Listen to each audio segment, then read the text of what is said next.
Well, hello everyone, and welcome to our luxury real estate channel. It's Rufi, Alday, and do we have an incredible luxury ranch style home in Sonoma-Inspired, 5-bedroom, 5-bath, over 4,900 square feet, updated and remodeled to showcase for you. Our sellers have taken pride from 2021 to 2024.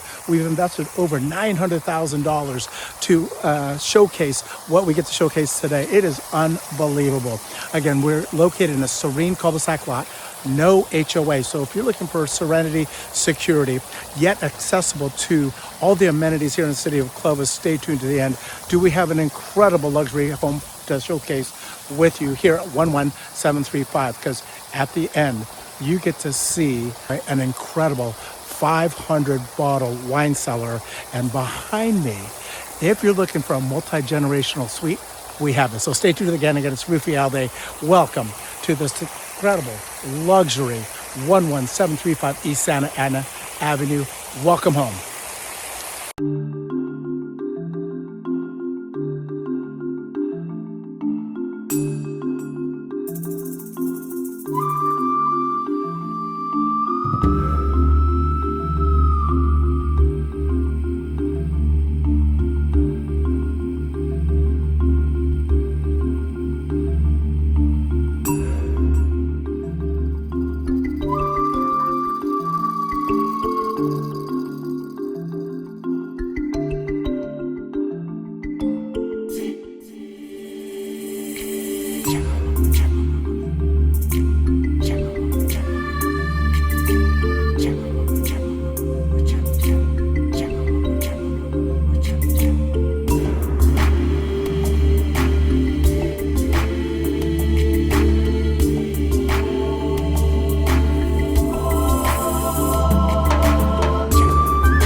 So I thank you for staying to the end. And again, what are we featuring that is definitely a must-see on a private showing is behind me, right adjacent to the entry, is a multi-generational suite. It used to be used also as an Airbnb. It is a self-contained 1-bedroom, 1-bath, all the furnishings supplied. We even have laundry facilities inside. In addition to that, we've showcased, again, the 500-bottle Sonoma-Inspired wine cellar. So if any of these pique your interest, we would be honored to showcase a private showing. Do comment below Santa Ana, and we'd love to schedule a private showing with you. Again, this is Rufi Alday. Welcome back to our luxury channel, showcasing 11735 East Santa Ana Avenue. God bless you.